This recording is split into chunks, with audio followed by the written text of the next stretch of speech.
खुशखबरी खुशखबरी खुशखबरी। तो एवेंजर्स डूम्सडे सब चीजें यहीं थोड़ी बता दूंगा, थोड़ा आगे चलो। आनंद भाई को इतने समय बाद अच्छे से बिठाया है, गर्मी में ठंडी का ऐसा।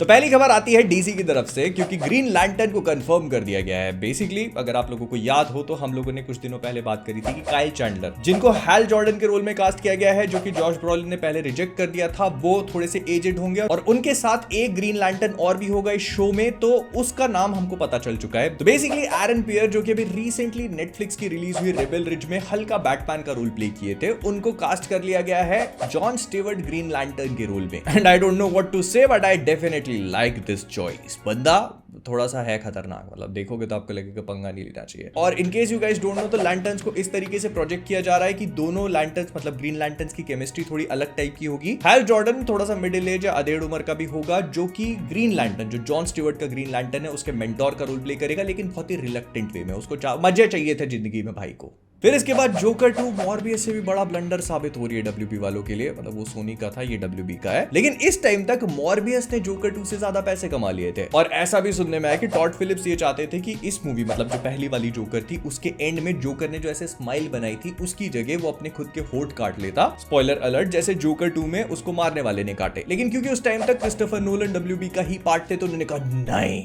ऐसा कतई नहीं हो सकता मेरे जीते जी। तो डब्ल्यूबी वालों ने पहले उनको मार के निकाला और फिर कहा कि चलो काट लो। मतलब क्योंकि क्रिस्टोफर नोलन अब यूनिवर्सल वालों के पास चले गए, उन्होंने वहां जापानी दिवाली मनाई, तो फिर इधर इन्होंने कहा कि इसके होठ काट लेते हैं। और इतना सब होने के बाद अब ऐसा बोला जा रहा है कि जोकर 2 का जो पूरा कॉन्सेप्ट और पूरा आइडिया था, वो हॉकिन फीनिक्स को सपने में आया था। नहीं, मजाक नहीं कर रहा, ऐसा बोल रहे हैं कि हॉकिन फीनिक्स ने सपना देखा और उससे जोकर 2 निकल के बन गई। ऐसे स्वप्न महल दिखने लग जाए लोगों को तो वापस सो जाना चाहिए भाई। फिर इसके बाद रीचर को सीजन 4 के लिए कंफर्म कर दिया गया है। अगर आप सोच रहे हो कि सीजन 3 कब आया, तो नहीं, 2025 में आएगा। लेकिन इस शो में इनको इतना कॉन्फिडेंस है कि इसको सीजन 4 के लिए अभी से रिन्यू कर डाला। नेटफ्लिक्स वाले होते तो बस ज्यादा नहीं। लेकिन वहीं दूसरी तरफ सिमु लू, जो हमारे शैंग-ची का रोल प्ले करते हैं, उन्होंने एक बढ़िया बॉडी वॉडी टाइट करके फोटो डाली और नीचे कैप्शन लिखा prepping, and you know what this means, कि फाइनली हमको सीक्वल मिल रहा है बार्बी 2 का। फिर इसके बाद ऐसा बोला जा रहा है कि मार्वल स्टूडियोज ने ऐसे ही कैंग द कॉन्करर, मतलब जो पोलार्ड भैया थे, उनको बदलने का फैसला सिर्फ इस वजह से नहीं लिया कि उन्होंने जो भी कांड किए थे, उनका रीजन ये भी था कि वो उतना अच्छा परफॉर्म नहीं कर रहा था। मतलब ऑडियंस के साथ ये विलन थैनोस की तरह कनेक्ट नहीं कर पाया, और इसीलिए उन्होंने सोचा कि अब आरडीजे को लेके आते हैं डूम बना करके, क्योंकि वो पहले कनेक्ट कर रहे थे, तो अब ये वाला भी कर सकता है। मतलब पोलार्ड भैया के सारे विकेट नो बॉल पे थे। फिर हेनरी केविल के लिए कुछ खबरें निकल के आ रही हैं। सबसे पहले तो एमजीएम वाले वोल्ट्रॉन की लाइव एक्शन सीरीज पे काम कर रहे हैं। अगर आप नहीं जानते तो ये एक बहुत ही पॉपुलर एनिमे था, तो अब हेनरी केविल को वोल्ट्रॉन के रोल में कास्ट कर लिया गया है। लेकिन उससे भी ज्यादा, अगर आप लोगों ने डेडपूल एंड वोल्वरीन में हेनरी केविल के रोल को एंजॉय किया एज वोल्वरीन, तो शायद कहानी यहां पर खत्म नहीं होने वाली, क्योंकि ऐसा बोला जा रहा है कि मार्वल स्टूडियोज हेनरी केविल से काफी सीरियसली डिस्कस कर रहे हैं आगे भी इस पूरी चीज को कंटिन्यू करने का। नहीं, मोस्ट प्रोबेबली ये रोल वोल्वरीन के लिए नहीं होगा, क्योंकि वो तो 90 साल तक ह्यू जैकमैन ही प्ले करने वाले हैं। ये प्रोबेबली किसी और कैरेक्टर के लिए हो सकता है, साइक्लोप्स। मतलब देख लेना अपने हिसाब से, मैंने तो बता दिया। And speaking of live actions, तो एक बहुत ही पॉपुलर गेम हुआ करता था शिनोबी नाम का, जिसका लाइव एक्शन बनाया जा रहा है, और इसको डायरेक्ट करेंगे सैम हारग्रीव, जिन्होंने अभी तक एक्सट्रैक्शन मूवी डायरेक्ट करी है। And I am definitely excited for it, क्योंकि ये पूरे निंजा वगैरह की चीजों को बताएगा। और who better to direct this movie than the one person जिन्होंने थॉर को लव एंड ब्लंडर के बाद कमबैक कराया। फिर माय हीरो एकेडमिया का आखिरी सीजन जो है वो अगले साल रिलीज होगा, और इसका पोस्टर भी रिलीज कर दिया गया है। फाइनली अब मैं इसको वापस पिकअप कर सकता हूँ। फिर इलिया पर्नेल, जो कि फॉलआउट में मतलब मेन कैरेक्टर थी, उन्होंने रिसेंटली कहा कि उनको पता नहीं कि सीजन 2 कब चालू होगा, बट उन्होंने कहा कि she is excited, she can not wait to get into that Lucy head space, जो लूसी बनी थी वो कैरेक्टर उसके अंदर। मेरे को तो बस ये बता देना कि वो एक आंख वाले हरामी का क्या हुआ।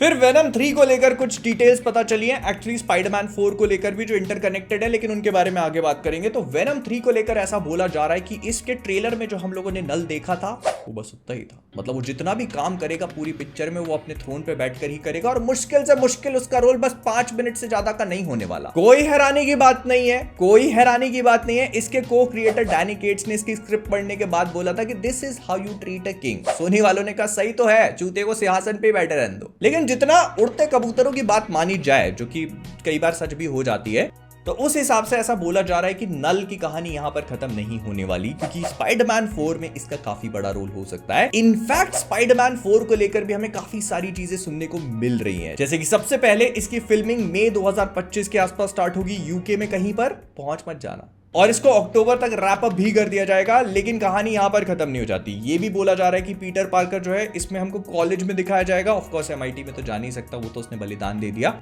लेकिन किसी कॉलेज में होगा। उस पूरी चीज के लिए मतलब वहां पर उसके नए फ्रेंड्स का ग्रुप होगा और भी जो लोग हैं उनके लिए कास्ट को फाइनलाइज किया जा रहा है। बट ज़ेंडाया इज ऑल्सो रिटर्निंग, क्योंकि उनके बिना तो टॉम का कहां ही चलता है ना।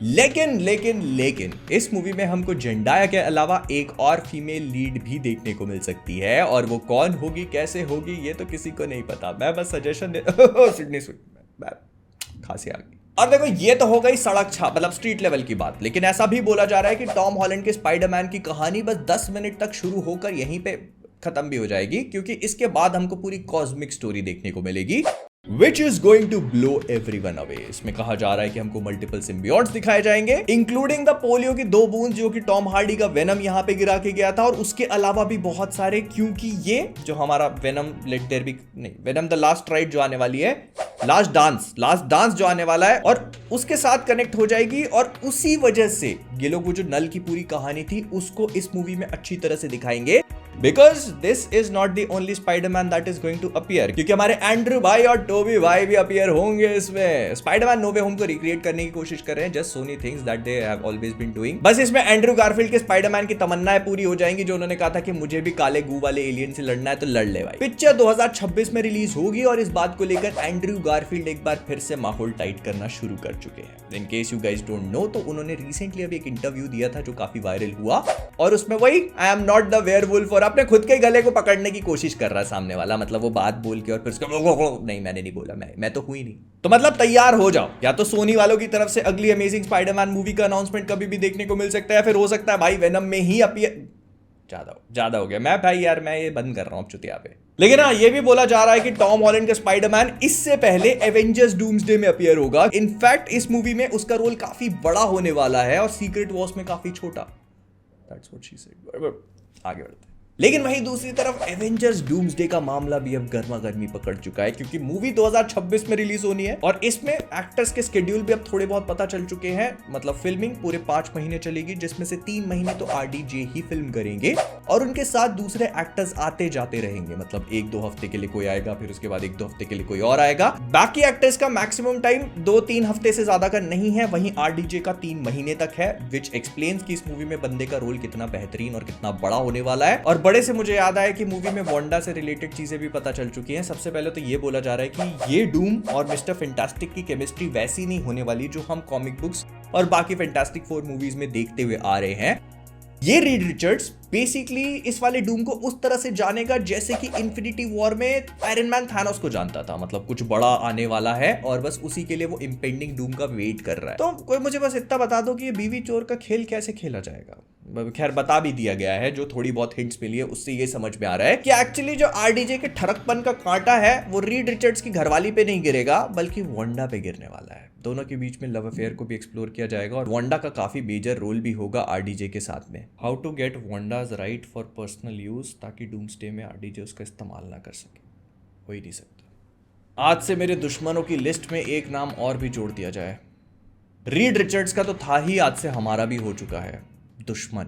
मुझे बस ये बता दो कि डूम भाई ने रीड के साथ तो पर्सनल दुश्मनी कर ही रखी है, ये हम सब लोगों के साथ पर्सनल करने की क्या जरूरत थी।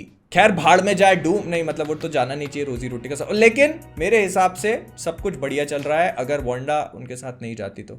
लेकिन अगर आप चाहते हो कि आपकी जिंदगी में भी वांडा जैसा कुछ हो तो फिर लाइक कर दो। देखना कैसे दिवाली के पटाखे आप ही के ऊपर